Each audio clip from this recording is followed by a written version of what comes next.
Holden dealer team, represented on the front row of the grid by Peter Brock and Colin Bond in the Torana XU1s, the fastest qualifiers, and should provide the main interest in this race.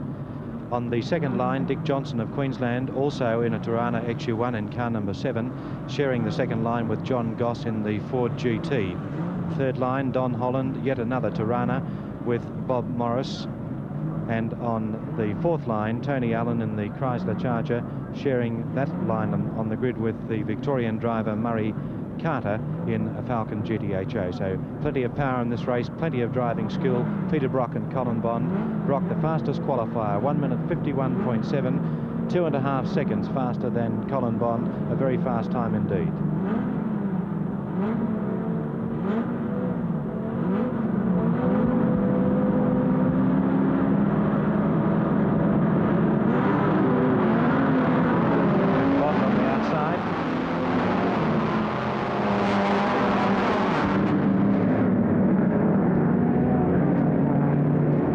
Getting just a little bit better at the start, and Brock left behind slightly, but he's making up ground to be in third place. Tucked in the middle there between them was John Goss with his fastback Falcon, and Goss in a fair amount of trouble, I think, as Peter Brock endeavoured to help him to be a little more sideways than he originally was as they went into paddock for the first time. And Goss trying to be in all the wrong places for Peter Brock as they whistle down and straight under the Dunlop Bridge and into the braking area of Creek, with Bond in the number 2 Holden dealer team car, perhaps out to avenge his unlucky fan belt breakage at Surfers Paradise last weekend, which handed the race on a plate to his teammate Peter Brock. A lot of traffic down there at Creek, and the road obviously well and truly awash. Bond, after a very canny start, flinging the car up through the S's, and Goss has managed to still keep Peter Brock behind him as they go up through the S's. There are a fair number of Toranas within the middle of, tucked in the middle of there was Tony Allen's Charger. Now seeing some of the tail enders, Fred Gibson going through, and back with our leader Colin Bond whistling around the top of the lake. The road very heavily wet. This race over 20 laps of the Warwick Farm circuit, which is 2.25 miles in distance, so that's a total distance for the race of 45 miles or 72 kilometres. Pressure at this stage still fairly vigorous. The entire field fairly closely bunched up, and obviously Goss there going to be the centre of attention for a while, I'd say, in that rather bulky Falcon, as Peter Brock tries to work out how he can get past. Into pit straight for the first time, 19 laps to go. Colin Bond really making the others stretch to stay in touch with him. He's opened up quite a substantial lead after only 1 lap, and look at that gap between Bond and Peter Brock, who's now gone past John Goss in the Falcon GT to take over second place. So we have Torana's first and second, Goss in the GT, Ford is third, and the Toranas again filling the placings after that. Well, Brock with Goss behind him, I don't think he's going to let up for a while. I have a feeling that in the light of his practice time, his car is still faster than Colin Bond's, and I don't think he'll settle for second for very much longer. Goss still in the picture, literally speaking, down the creek. See what a large car it is. You can see also that despite the relatively unsophisticated suspension of these cars, and very wet conditions, that in fact they're getting around the corners quite quickly. That's Brock still in second place, car number 18, but the leader is Colin Bond in 14, some 100 yards in front of Peter Brock, who we see now, and John Goss in the Ford GT. Fastest qualifying time for this in very similar conditions. Yesterday were Peter Brock 1:51.7, but he's now content with second place for the time being at any rate. Colin Bond 1:53.4. Dick Johnson of Queensland 1:56.1, and John Goss 6.2. So very little between first and second, and very little between third and fourth in the qualifying times. You can see there on John Goss's back mudguard the imprint, a rather Torana-sized mark, you might describe it as, which he acquired from Peter Brock during a very crowded start just at Paddock Corner, 100 yards or so after the start line. Goss chucking the big car around. It's in distinctive John Goss colours, pale blue with yellow ornamentation. interesting, Graham. We have Toranas first and second through Brock and Bond. Goss in the Falcon GT is third. And then we have Toranas fourth, fifth and sixth at this stage. Now we've got some more action. There's young Bob Morris with Tony Allen behind him in his silver Charger. And I'd say next would be Yes, Don Holland. And they're working quite hard as they come up through the S's there. Not very much between them, and a lot of correcting lot from these relatively unmanageable cars as they're chucked up through this never-ending series of corners up from Creek, heading up towards the racecourse end of the road racing circuit. Bob Morris in the Torana XU1 lying in fourth place and pursued by Don Holland, at least by Tony Allen in the Charger.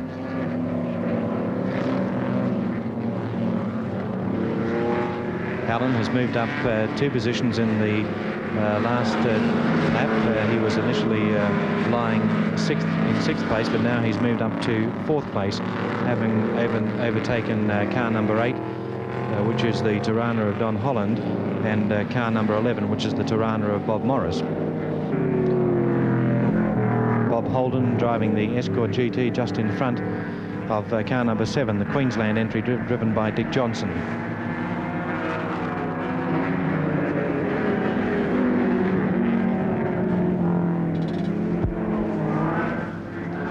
Johnson, the Queensland Charger, virtually king of touring cars in Queensland with his bright yellow Torana. And there's now a veteran, Bob Holden. He's been around so long that it's hard to think he's a veteran. He's almost an institution.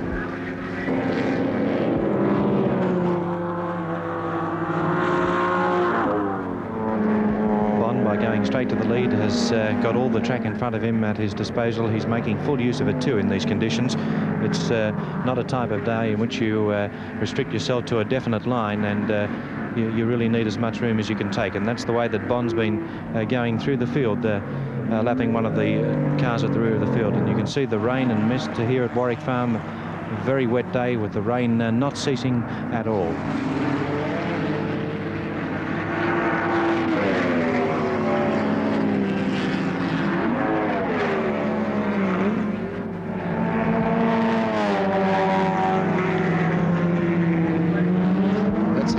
That's very quick negotiation of a very tight corner, normally taken at somewhere, I'd say, between 45 and 50 miles an hour. Bond there not very much slower than that in pouring rain. Moreover, this is the sort of pace that Colin Bond could keep up for 500 miles or probably 1,000. He's a very gifted, very determined driver. So the order of the cars in the 6th lap is Colin Bond in the Torana first, Peter Brock at Torana lying second, John Goss in the Ford GT and car number 2 is third, followed by car number 11, another Torana driven by Bob Morris, and then Tony Allen in the Chrysler Charger is lying in 5th place. So we have Toranas lying first, third and fourth, with a Ford GT in 3rd place and a Chrysler Charger in 5th. Murray Carter in the Falcon GTHO, and you can see the condition of the surface off the track there. It's very difficult even for the driver to negotiate with such wide wheels to get back onto the track, but now he's on and we'll see him accelerate now. This is Murray Carter in the Falcon GTHO, but he's dropped well back in the field through that incident, having gone off the track.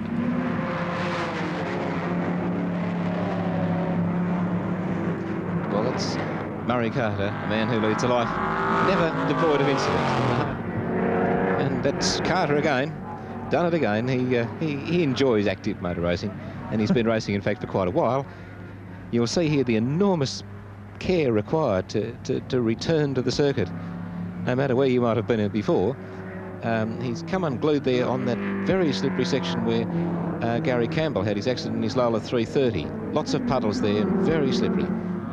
I would feel now that Murray Carter is going to be rather cautious for a lap or two until he works out which way the river is actually flowing. And it doesn't appear as though as much rain is falling now as was the case a few minutes ago, but it certainly had its effect by leaving a lot of water on the track. And you can see the spray being thrown up now, and there are a few of those puddles. But this track is not in a good condition through the conditions. And here's an upset for one of the Holden team drivers. Peter Brock is into the fence, and I doubt that he'll be continuing for a while, and it looks as though he'll have to stay there, because even if there's no superficial damage or mechanical damage to the car, it's going to be very difficult to get the car back onto the track from that position. In fact, I'd say almost impossible. I'd never underestimate the power of a Brock, frankly, and the car, I believe, could be retrieved. On the other hand, what we've seen demonstrated there is one of the unique hazards of Warwick Farm, which is its dependence on and its interrelation with the horse racing course. Those tubular steel fences are not very pleasant things, fully capable of being turned into spears if you hit them in the right direction.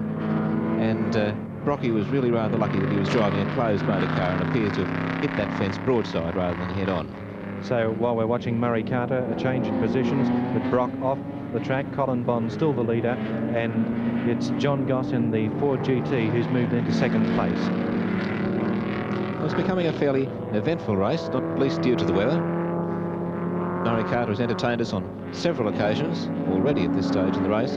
He's been off the road twice. And here's the man who's not made one mistake to date, Colin Bond, looking very composed, the Torana looking magnificent in full flight, launching itself out into pit straight now, race virtually at half distance. And at half distance it is. The leader still Colin Bond. In second place, John Goss. In third place, Bob Morris.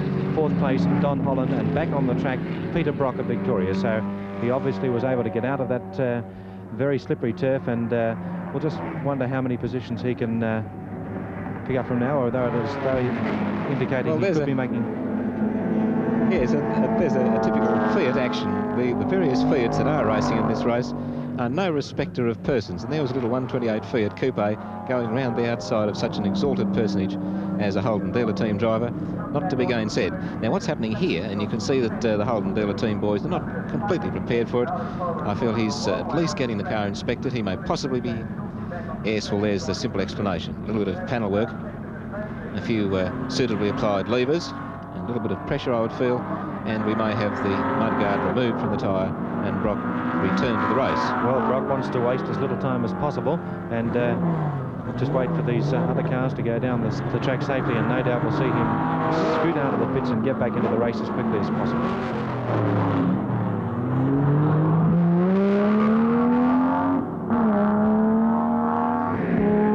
Well, in a 20-lap race, an incident at the 10th lap like that is not really going to do your chances much good. What we might possibly see here from Peter Brock, although he's not really that type, is now going to be a demonstration of Tiger, where he'll just turn it on, regardless of the fact that he's the best part of a lap behind. He'll now just start to perform for the sheer hell of working his way back up as best he can.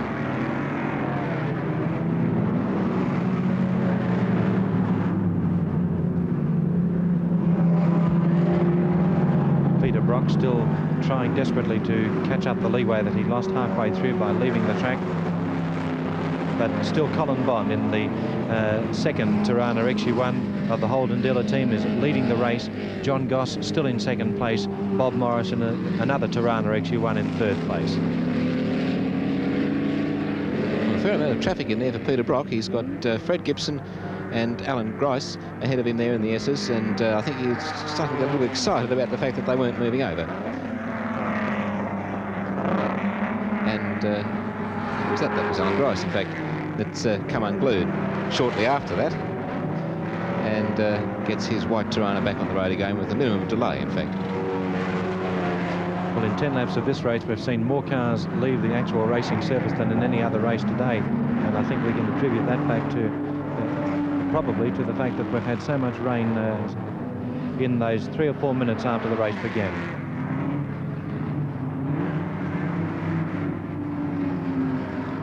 Colin Bond overtaking another car in the Escort driven by Lyndon Arnell of Queensland.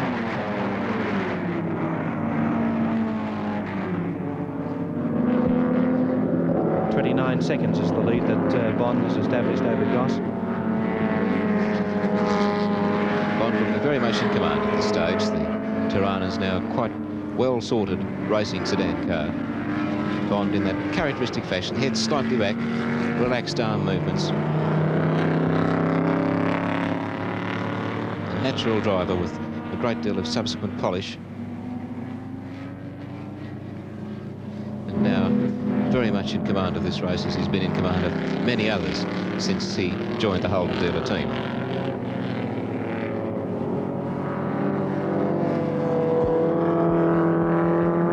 So with only the second half of the race in front of him, it remains to be seen whether Bond can stay on the track. If he does, I think it's not a certainty, but quite a distinct probability that he'll win this race easily, because he has such a substantial lead at this moment over John Goss in the Ford GT, who's holding down second place, but doing so in a great deal of difficulty. A bigger car, and in these conditions he's having to work a lot harder to keep it on the track, let alone try and catch up the leeway with which he trails Bond.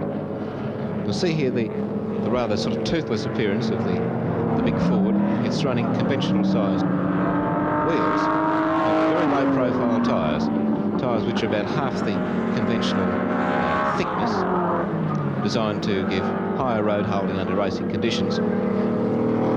This explains why it appears to have rather curious caster-like wheels. Stepping out now around one of the escorts down the straight. Speed differential here of somewhere between 20 and 30 miles an hour. And Goss Motors effortlessly passed. Barry Bassingthwaite was escort. Barry Bassingthwaite with his orange and black escort.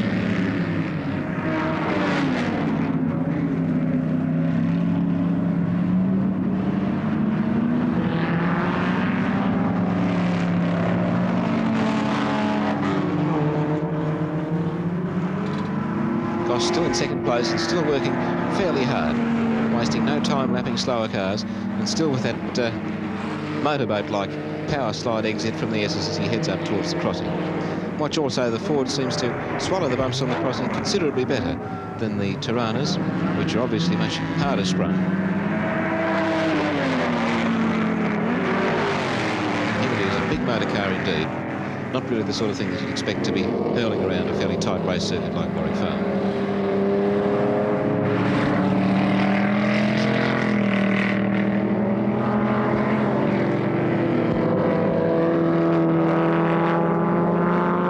See a slight dent in the offside hind rear fender.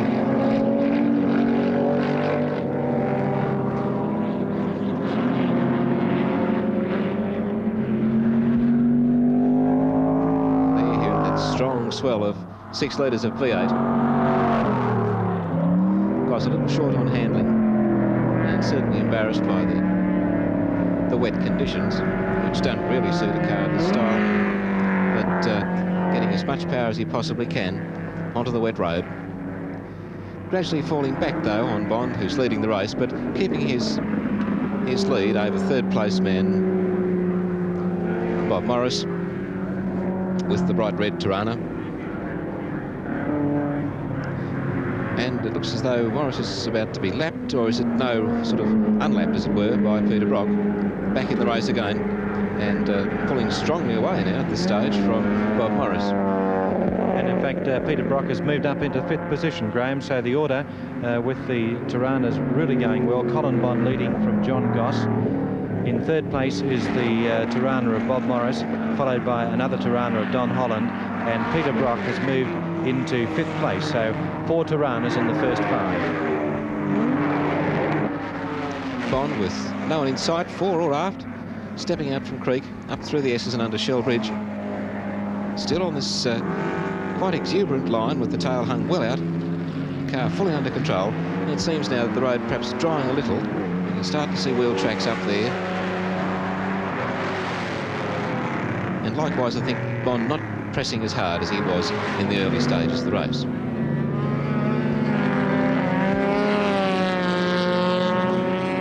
At one stage had a lead of 29 seconds. He would have increased that slightly, but does appear to have eased off just slightly with some 5, perhaps 5.5 laps to go. But as Colin Bond comes down towards the finish line to complete his 13th lap, the second place getter is John Goss in the Ford GT, and he's only coming across the causeway now, so that's at least half the circuit by which he trails the leader. Got a while yet before we see Ford's return as a competitive force in touring car racing of this type in Australia. But There's obvious potential, I think, in the fastback Falcon. It's not the graceful car, which I felt the four-door Falcon GT was, but it's certainly an exciting shape. Makes a very good noise. Colin Bond leads John Goss by 41 seconds, and there are 33 seconds between John Goss in second place and the third place car Bob Morris in the Torana XU1. So the field well strung out. 41 seconds between first and third, between first and second, 33 seconds between second and third, which is well over a minute separating the first three place getters, with only about 5 laps to go. Bob Holden off the track to the left, one of the earlier casualties over on the right. It's been a race full of incident. Murray Carter now in centre screen, has starred in several of them. John Goss has managed to curb his tremendous natural exuberance and keep everything more or less organised and more or less pointed in the direction he wants to go. But it's been a fine drive from John nonetheless. Now two of the big cars in the race coming together with Goss, hot on the tail of the Falcon GTHO of Murray Carter. But Carter, after having been, all that splash from the large pool of water on the track, Carter, having been off the track a couple of times, isn't likely to surrender his position so easily to another driver. If he's had to do it the hard way, then I'm sure that he's going to make everybody else have it the same way.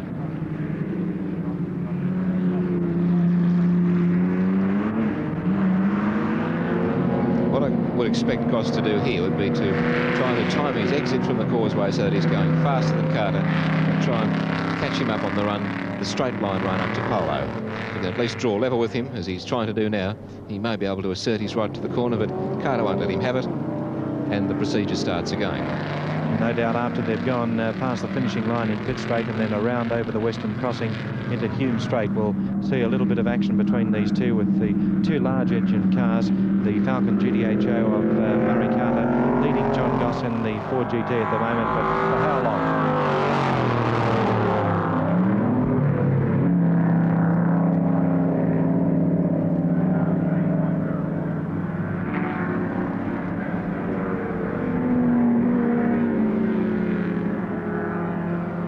Into Hume Straight, and we'll see the power of these two as they really give them full throttle on the largest straightaway at this Warwick Farm circuit. And Goss will no doubt try everything, but has he got the power to get past?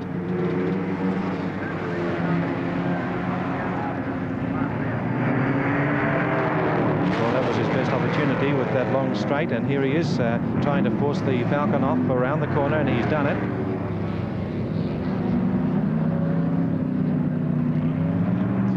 Very smooth piece of work from John Goss.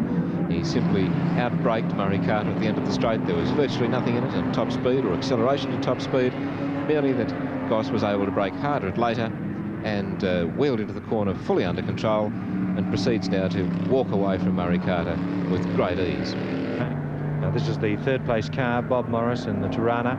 He's been in that position for all but the first lap.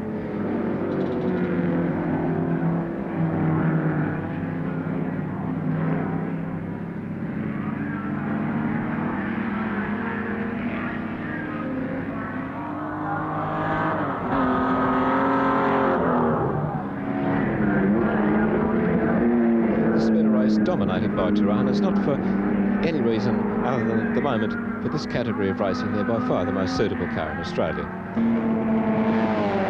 Colin Bond firmly established in the lead in the Torana XU1, and would be leading by almost a minute now from John Goss in the Ford GT.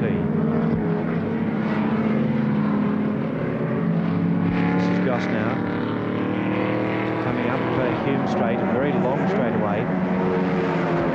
Now braking sharply for this very tight bend at Creek Corner. See, he slowed right down, would perhaps cut his speed to almost a fifth of what he was going at top speed up the straight. At least under these conditions, drivers of sedan cars have got some advantages over the drivers in the open wheel cars. In the Tasman race, where the spray, which was launched into the air by the vast rear wheels of the Formula 5000 cars, in this case is restrained quite effectively by the mudguards of these production type cars.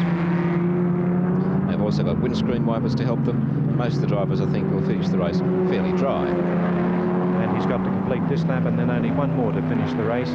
Colin Bond jumping straight away from the start and hasn't been headed since. His only problem really has been in overtaking the cars that he's lapped. Bob Morris and the Torana XU1 in third place, and between those two Toranas, John Goss still holding down second place in that rather large Ford GT.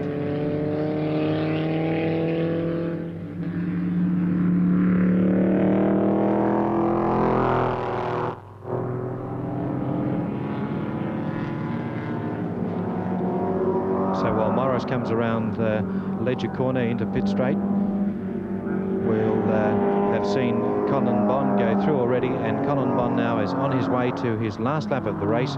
Colin Bond a quarter of the way around the circuit now.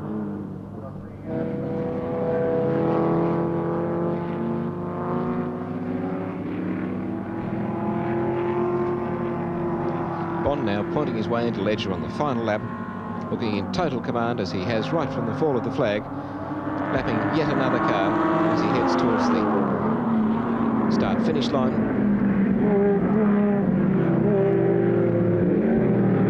Overall, you can see the water falling out from underneath the car, obviously very wet indeed out there. And Bond, with very little time and distance remaining between him and the checkered flag, hurrying towards the finish of the race. So up Hume Straight now for the last time, Colin Bond, and I think he'll be quite glad it's all over too, because although he's enclosed in the cabin of the car, it's not an open wheeler situation that he's getting that wet. It's certainly very tiring driving under such conditions with so much concentration involved and so much hard work as well. But even still on the last lap, he takes that corner at Creek Corner so easily, as though it presents no hazard whatsoever, and I'm sure his speed going around that corner is faster than anyone else's in the race.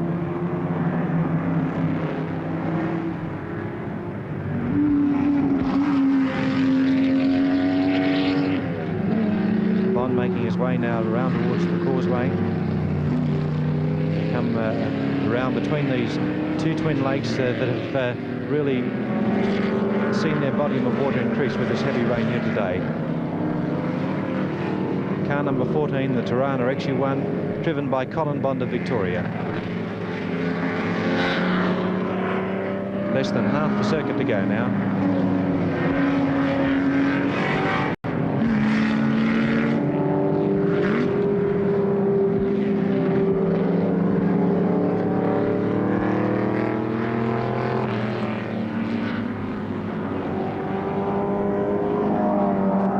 To the last corner of the race, or the last series of corners.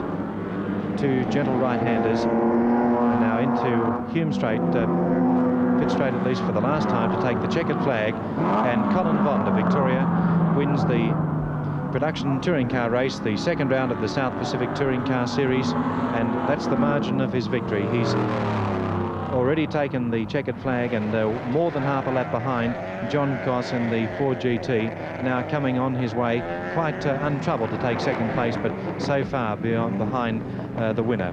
Colin Bond of Victoria, the winner, in 38 minutes 19.1 seconds. 38 minutes 19.1 for the 72 kilometres. And across the causeway now in second place, John Goss. He'd almost have to fall into the lake there to lose second place.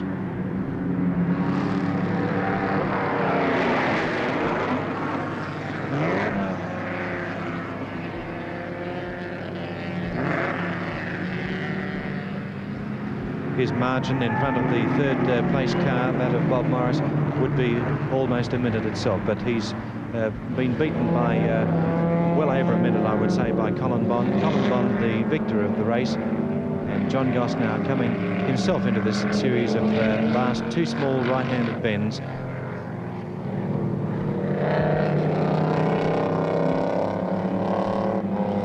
And into pit straight for the last time, and John Goss takes second place in the Ford GT with Bob Morris in car number 11, the Torana XU1, to take third place.